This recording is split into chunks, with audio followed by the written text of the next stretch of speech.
चमचमाती सड़कों का आपको सच दिखाएंगे जो आज के अंधेरे में यमराज का द्वार बन जाती है। दिल्ली के जनकपुरी में 20 साल के कमल की मौत महज एक एक्सीडेंट नहीं है, बल्कि यह सरकारी तंत्र द्वारा की गई सोची समझी हत्या है। उस नौजवान के पास हेलमेट था, राइडिंग जैकेट थी, सावधानी थी, लेकिन क्या नहीं था?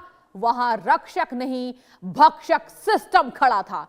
दिल्ली जल बोर्ड ने सड़क के सीने पर गड्ढा खोदा और उसे मौत का खुला कुआं बनाकर छोड़ दिया।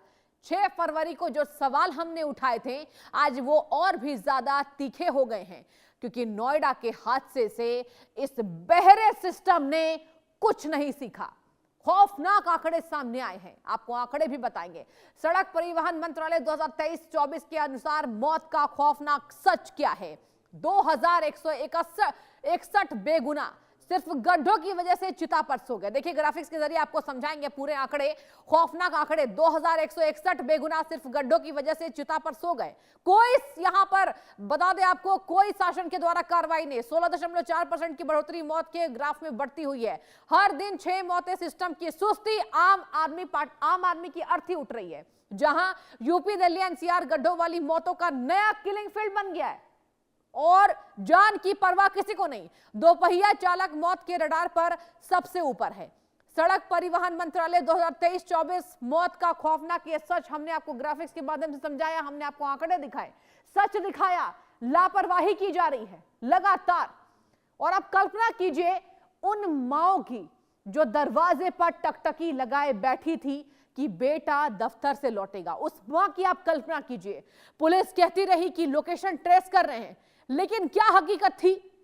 यह वही हकीकत कि वो मासूम अपनी बाइक समेत उस मौत के जाल में दम तोड़ रहा था। अगर समय पर उसको मदद मिलती तो शायद कमल आज हमारे बीच में होते। लेकिन यहां तो जल बोर्ड और ठेकेदार ने लापरवाही की ऐसी चादर ओढ़ रखी थी कि किसी को वो गड्ढा दिखा ही नहीं। नोएडा के सेक्टर 150 में भी युवराज के साथ यही हुआ था। आप इसी वजह से हमारे साथ जुड़िए और देखिए किस तरीके से हमने जानकारी इकट्ठा की है। कहा जा रहा है कि क्या किसी की जान वापस आएगी? दिल्ली और नोएडा के बीच फंसा आम आदमी यही पूछ रहा है। गड्ढा चाहे जिसका हो, खून तो एक बेगुनाह का ही बह रहा है ना। और सिस्टम की लापरवाही पर यही वजह है कि आज सवाल खड़े हो रहे हैं। क्यों आखिर इस तरीके से खौफनाक मौतें हो रही हैं? कौन जिम्मेदार होगा? कब होगा गिरफ्तार? सड़क पर इतना बड़ा डेथ ट्रैप क्यों? कैसे? बैरिकेडिंग के नाम पर खानापूर्ति क्यों की जा रही है? देखिए, और आपको ग्राफिक्स के जरिए समझा रहे हैं। बैरिकेडिंग के नाम पर खानापूर्ति क्यों की जा रही सिस्टम के द्वारा? अंधेरे में कोई वार्निंग लाइट क्यों नहीं थी? वहां पर कमल की मौत हो जाती है। रात भर गड्ढे में तड़पता रहा युवक, सिस्टम कहां सोया था? इसके साथ सुनिए, बिना सुरक्षा गार्ड के मौत का कुआं क्यों छोड़ा गया? मां टकटकी लगाए बैठी थी बेचारी, उसे क्या पता बेटा आज जिंदा घर नहीं आएगा। क्या अफसरों की कुर्सी केवल बैठने के लिए है? क्या एक जान से ज्यादा कीमती उनकी कुर्सी है? सड़क पर क्यों इतनी लापरवाही? बैरिकेडिंग के नाम पर खानापूर्ति क्यों की जा रही है? यही सवाल लगातार दागे जा रहे हैं। आम नागरिकों की चिंता किसको होगी? क्यों प्रशासन सोया हुआ है? युवराज की मौत के बाद तुरंत ये मौत, गड्ढे में गिरकर रात भर युवक तड़पता रहा। बिना सुरक्षा गार्ड के मौत का कुआं क्यों छोड़ा गया?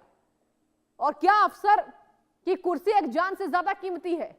और यही वजह है कि आज आपको हम जानकारी दे रहे हैं इंडिया न्यूज के माध्यम से कि आखिर क्यों आज के दौर में इस तरह की बड़ी लापरवाही। और बता दें आपको कि इसी तरह की बड़ी लापरवाही को लेकर आज सवाल उठाए जा रहे हैं। आज का हमारा यह विशेष शो कमल के लिए केवल शोक सभा नहीं है, बल्कि उस बेशर्म और पत्थर दिल सिस्टम की छाती पर खड़ा होकर जवाब मांगने की कोशिश है, जो इंसानी जान को महज एक फाइल का नंबर समझता है।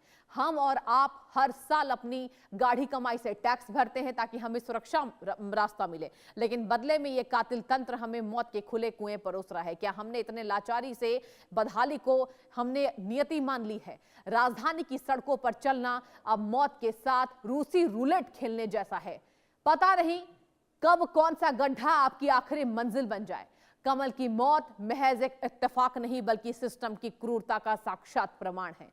जब तक एयर कंडीशन कमरों में बैठकर मलाई काटने वाले अफसर की गर्दन नहीं